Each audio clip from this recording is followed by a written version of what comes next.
5वें नंबर पर हम बात करेंगे यात्रा रेखा की, जिसे हम ट्रैवल लाइन कहते हैं। व्यक्ति का जन्म है, जीवन है, छोटे से बड़ा हो रहा है, सब चल रहा है, तो एक गति हो रही है जीवन की। इसी प्रकार एक जगह से दूसरी जगह को जाना होता है कार्य के लिए। उस कारण जो इस रेखा को प्रतिपादित किया है उसे हम कहेंगे यात्रा रेखा, एक जगह से दूसरी जगह जाने की रेखा। इसमें आपको कुछ छोटी यात्राएं भी आएगी, इसी के साथ इसमें लंबी अवधि की यात्रा भी आएगी। तीसरी इसमें आएगी एक देश से दूसरे देश में सेटल होने की यात्रा रेखा भी कहेंगे हम। वो कब कैसे लागू होगी वो सब आपको पूरे अभी बेसिक समझा रहा हूँ। जब इस विषय पे आऊंगा एक एक कर धीरे धीरे तब आपको समझाऊंगा। 6ठे नंबर पर आएगी आपकी विवाह रेखा, जो मोस्ट इम्पोर्टेंट लाइन है जीवन की। कहते हैं कि अच्छी पत्नी मिलना, अच्छा पति मिलना, यही जीवन का स्वर्ग है, ये तो जीवन बिल्कुल नर्क है। तो विवाह रेखा नहीं कहकर हम इसे विवाह रेखा है कहेंगे, क्योंकि विवाह से ही केवल सब कार्य नहीं है। विवाह होने के बाद में बहुत सारी चीजें घटती है जीवन में। किसी का तलाक होता है, किसी की पति की मृत्यु पहले हो जाएगी, तो किसी पत्नी की मृत्यु पहले हो जाएगी। बहुत सारी चीजें घटती है, इसलिए इसे विवाह रेखा खाली एक ना कहकर विवाह रेखा कहना हम उचित समझेंगे। ये आपके विवाह के बारे में बताने वाली है, किस एज में आपका विवाह होगा, कैसे होगा, उसके बाद क्या गतिविधियां होगी। इसी के साथ एक चिल्ड्रन लाइन भी आती है जो बहुत सूक्ष्म अध्ययन है, उसका मैं अभी यहाँ पर आपको बता नहीं रहा हूँ। 7वें नंबर पर मिलेगी आपको राहु रेखा है। राहु रेखा आपको शास्त्र में जो इसका मूल स्वरूप है वो अलग है। मैं आपको उससे कुछ हटकर आपको इसमें बताऊंगा कि वास्तविकता में राहु रेखा का स्वरूप क्या है। जो अभी तक आप जाने वाले लोग हैं जो इस शास्त्र को समझते हैं, जो ब्राह्मण कुल के हैं, वरिष्ठ हैं, आपको जो शास्त्र के अनुसार जो उचित नॉलेज है वो भी सही है, और जो मेरे जीवन का अनुभव है, जो मैंने जाना है, वो आपके साथ साझा करूंगा कि वास्तविकता में राहु रेखा का चिन्ह क्या है, राहु रेखा क्या है और कहाँ स्थित होती है आप में, क्योंकि ये अति दुखदायी रेखा है, अशुभ रेखा है। 8वें नंबर पर हम बात करेंगे शुक्र रेखा की। जैसे बुध रेखा है, मंगल रेखा है, उसी प्रकार शुक्र रेखा, द लग्जरीज ऑफ लाइफ कहते हैं जिसे शुक्र, उसकी हम बात करेंगे। शुक्र रेखा जिसे विनस रेखा कहते हैं। बाकी रेखाओं में और इस ग्रह की रेखाओं में जमीन आसमान का फर्क है। बाकी रेखाएं सभी सीधी है, और शुक्र माउंट पर, शुक्र पर्वत पर, शुक्र ग्रह पर हथेली में ये रेखाएं आपको हॉरिजॉन्टल व्यू में दिखाई देगी, जो कि आड़ी रेखाएं हम हिंदी में कहते हैं। इससे आपकी लग्जरीज क्या है लाइफ की, कितनी आपको भौतिक सुविधा प्रकृति ने प्रदान करी है, ली है, आपसे छीनी है, या और ऐश्वर्य आराम प्रदान करें, ऐश्वर्य रेखा कहते हैं इसे। तो इसे बंधु रेखा भी कहते हैं। जीवन है आपका तो आपके काका है, चाचा है, मामा है, परिवारजन है, सब बंधु रेखा भी से हम कहेंगे। 9वें नंबर पर आएगी आपकी शत्रु रेखा, जिस जो आपके जीवन में जो शत्रु है, आपको क्या क्या फेस डिफिकल्टी ऑब्स्टेकल्स जीवन में आएंगे, क्या क्या आपके साथ घटेगा, कौन शत्रु कब हानि करेगा, ये सब आपको शत्रु रेखाओं के बारे में जानेंगे तो आपको मालूम पड़ेगी। उसके बाद 10वें नंबर पर हम बात करेंगे जिस रेखा की जो मोस्ट आईएमपी है, क्योंकि ये आपके जहां से आपका हाथ शुरू होता है, हथेली का प्रकार, उसके नीचे जो रेखा रहती है कलाई पर, इसे हम मणिमंत्र रेखा कहते हैं। इंग्लिश में से ब्रेसलेट या ब्रेकलेट लाइन भी कहते हैं। इनकी संख्या शास्त्रों में लगभग 4 रेखा या 5 रेखा की, जब पहले 120 वर्ष की आयु होती थी तो 5 रेखाएं उस समय दृष्टिगोचर होती थी, परंतु अब धीरे धीरे 4 और आज के युग में मात्र 3 रेखाएं अधिकतर देखने को मिलती है। इससे भी हम आयु की गणना करना आपको समझाएंगे। यहाँ भी क्या चिन्हों का महत्व है वो सब आपको बिल्कुल ध्यान से आप इस वीडियो में बने रहिए। आने वाले वीडियो को आप देखें, शांति से अपने विवेक पर उसे तोलें। मैं आपको क्या समझाना चाह रहा हूँ, आपको कोई मिथ्या बताने का मेरा उद्देश्य नहीं है। आपसे किसी प्रकार की कोई धन की मुझे लालसा नहीं है। आप देख रहे हैं बस ये मेरे लिए धन है। इसे इन चीज़ों को आप समझें, अपने जीवन में उतारें। इसी के साथ आपको आगे नए टॉपिक पे मैं लेकर चलूँगा। उसके बाद आपको सुचारू रूप से जो भी आपको अधिक उत्सुकता है जानने की, बहुत सारे लोगों ने मुझसे डायरेक्टली बात करी है। बहुत सारे लोग मुझे बार बार कह रहे हैं मुझे बताए, तो ये आपको बिल्कुल धीरे धीरे हर व्यक्ति तक पहुंचे ज्ञान। इसी के लिए अपना अमूल्य समय निकाल कर आप सभी तक इस खबर को पहुंचा रहा हूँ। इसे आप शांति से सुने, देखें, अपने जीवन में उतारें। घड़ी और कुछ चिन्हों के बारे में जाना, कुछ विशिष्ट रेखाओं के बारे में बात करी। आज हम आपको नए कॉन्सेप्ट पे लेके चल रहे हैं, जिसमें जो थोड़ी चीजें और रह गई है अधूरी, उसके बारे में आपको जानकारी देना है। इसके अंदर आएंगी विशिष्ट तरह के जो सिंबल हैं, उन सब के बारे में, महत्वपूर्ण चिन्हों के बारे में आपसे आज बात करूंगा। जिस प्रकार गणित आप लोगों ने सभी ने पढ़ रखी है, गणित में प्लस होता है, माइनस होता है, त्रिभुज, आयतकार, चतुर्भुज, अगर ये नहीं होंगे तो गणित का कोई अस्तित्व नहीं है।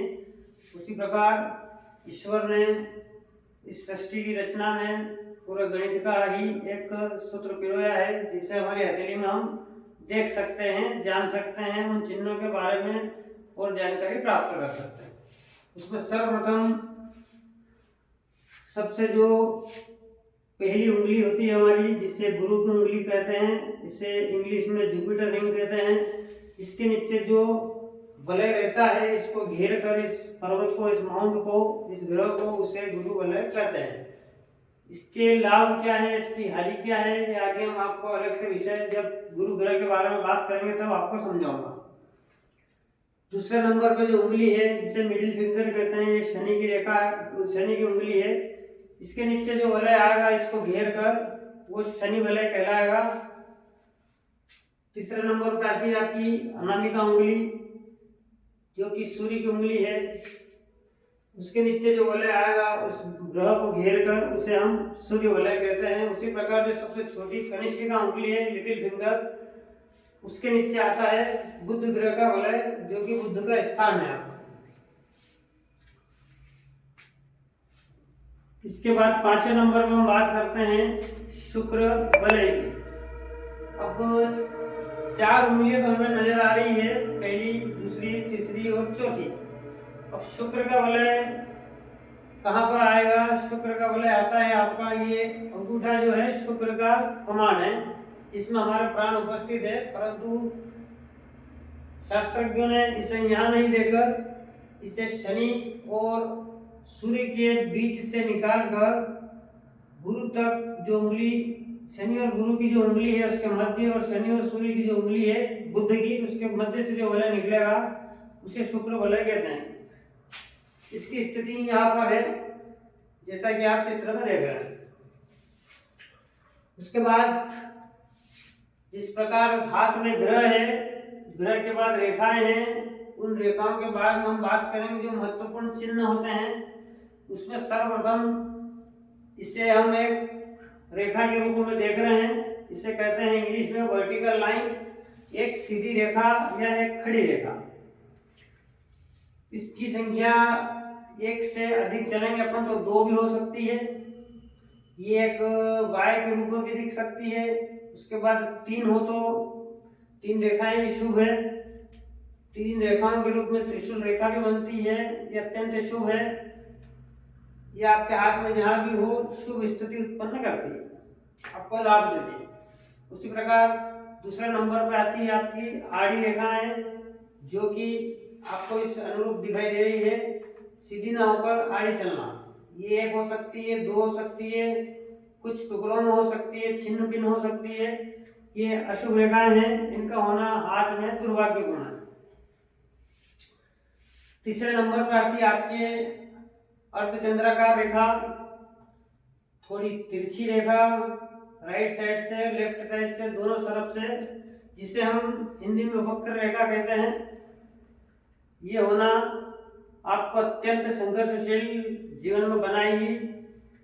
जो भी आगे चर्चा है मैं आगे आपको विस्तार से बताऊंगा। उसके बाद हम बात करते हैं गणित में जो आप गुणा भाग करते हैं, प्लस माइनस करते हैं, उसमें एक गुणित का चिन्ह जो आता है इसे क्रॉस कहते हैं इंग्लिश में। इसका होना हानिकारक है हाथ में, जहां भी होगा वहां आपको हानि प्रदान करेगा। इसके बाद अगले नंबर को हम लेते हैं स्टार का चिन्ह, स्टार सिंबल, या इसे हम हिंदी में नक्षत्र का चिन्ह कहते हैं। ये कहीं पर शुभ है, कहीं पर अशुभ है, इसके बारे में भी आगे चर्चा करेंगे जब इसको विस्तार पूर्वक समझाएंगे। उसके बाद आता है आपका अत्यंत महत्वपूर्ण चिन्ह, जिसे हम त्रिभुज चिन्ह कहते हैं, 3 भुजाओं से घिरा हुआ।